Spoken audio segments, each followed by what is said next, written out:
In the hushed stillness of the night, a chilling tale unfolds, one that sends shivers down the spine of even the bravest soul. This is not just any story, it's a glimpse into a world where the line between dream and reality blurs, leaving one to question the very fabric of their existence. Allow me to be your guide through this eerie narrative, where the unimaginable becomes the inevitable. Our tale centers on Alex, whose life takes a sinister turn when their most harrowing dream begins to seep into the waking world. For years, Alex has been haunted by a recurring nightmare, a vision so vivid and terrifying it clings to their thoughts like a shadow. In this dream, they find themselves trapped in an ancient library, a place where knowledge and doom intertwine. The grandeur of the library, with its towering shelves and endless rows of ancient tomes, belies a malevolent force lurking within. The nightmare is always the same. Alex wanders the library, drawn by an inexplicable urge to discover a particular book. This is no ordinary book, but a cursed tome, bound in shadow and whispering promises of forbidden knowledge. The air grows colder as they draw nearer, the silence of the library, punctuated only by the echo of their footsteps and the quiet thump of their heartbeat. In the dream, as Alex finally lays hands on the book, the library transforms. The once majestic hall becomes a labyrinthine prison, its exit shrouded in darkness. The moment the book is opened, the pages flutter wildly, unleashing a tempest that howls with the voices of the damned. Alex tries to escape, but the corridors twist and turn, leading them deeper into despair. The terror is palpable, the fear of being consumed by the library's ancient curse overwhelming. This nightmare haunted Alex for years, a private horror they dared not share with anyone, not even their partner, Jordan. It was a personal torment, a spectral fear that lingered in the corners of their mind. Then, life took a strange and unsettling turn. Jordan, ever the enthusiast for antiquities and mysteries, announced their latest project, the restoration of an old, neglected library in their very own home. The coincidence was unnerving. Despite Alex's protests, Jordan was adamant, captivated by the idea of reviving the library to its former glory. As the restoration progressed, Alex's nightmares grew more intense, more vivid. The dream library began to mirror the real one, each detail Jordan added to the renovation reflected in the nightmare. When Jordan unveiled a rare, ancient book they had acquired specifically for the library, a book eerily reminiscent of the cursed tome in Alex's dreams, the line between dream and reality blurred entirely. Panic took hold. Alex pleaded with Jordan to abandon the project, to get rid of the book, but their pleas fell on deaf ears. The nightmares became an unrelenting torment, each night drawing Alex closer to an unseen, unfathomable fate. The final straw came when Alex awoke one night to find themselves standing at the threshold of the library, the cursed book in hand, its pages fluttering open as if guided by an unseen force. The terror was no longer confined to their dreams. It had invaded their reality, threatening to engulf them completely. Now, Alex stands on the precipice of the unknown, the boundary between dream and waking life all but erased. Each night brings them closer to the library, to the book, to a fate too horrifying to comprehend. Isolated and desperate, they search for a way to break the cycle, to sever the connection between the nightmare and the waking world before it's too late. But time is running out, and the library waits, its silence not a promise of peace, but an omen of the darkness to come. The question lingers, heavy in the air. Will Alex find a way to escape the nightmare, or will they be consumed by the very thing they fear the most? Only the passage of time will tell. But one thing is certain, the boundary between dream and reality is more fragile than we ever dared to imagine. As the boundary between nightmare and reality becomes ever more tenuous, Alex finds themselves caught in a web of fear and desperation.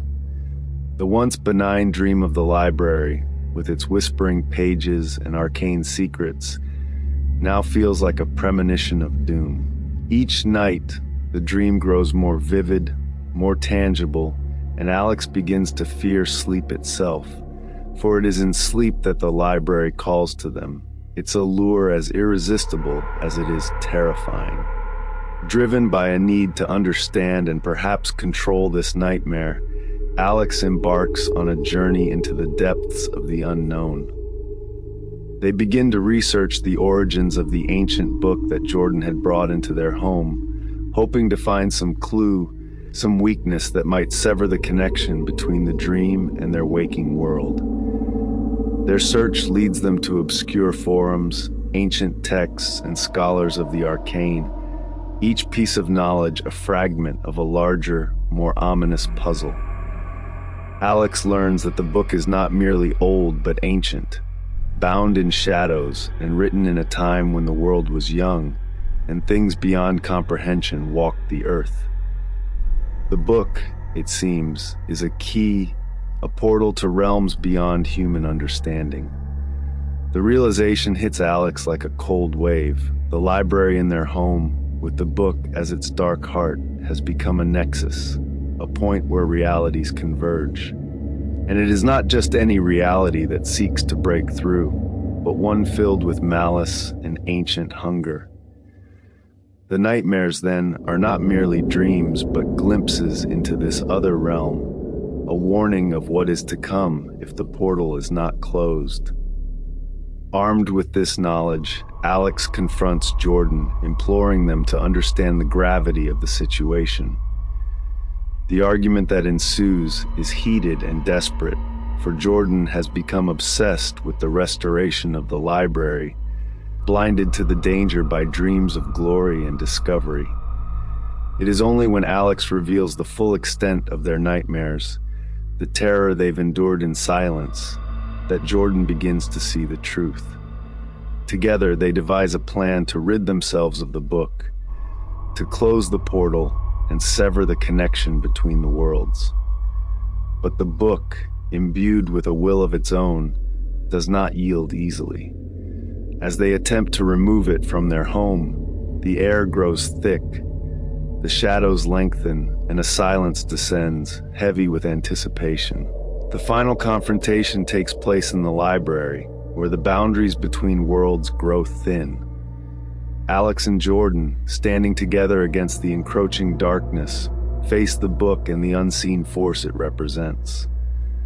Words of power, gleaned from Alex's research, are spoken, a desperate incantation to bind and banish the malevolence seeking entry into their world. As the final word is uttered, a tumultuous wind rises, whipping through the library, tearing pages from books and extinguishing lights. The book itself resists, its pages fluttering wildly as if in protest, before finally, reluctantly, it goes still. The wind dies down, the shadows recede, and a profound silence fills the room. A silence that, for the first time in what feels like an eternity, does not threaten but promises peace. In the aftermath, Alex and Jordan survey the library, its once menacing presence now just a room filled with books and memories. The cursed tome is gone, vanished as if it had never been, leaving behind no trace of the darkness it harbored. The nightmare, too, fades from Alex's mind, no longer a harbinger of doom, but a reminder of the power of fear and the strength found in facing it. They realize that the library, with all its books and secrets, is not a prison but a sanctuary, a place of knowledge and discovery, freed from the shadow that once hung over it. In the end, Alex and Jordan emerge from the ordeal changed. They have confronted their deepest fears and emerged victorious, their bond strengthened by the trials they faced together.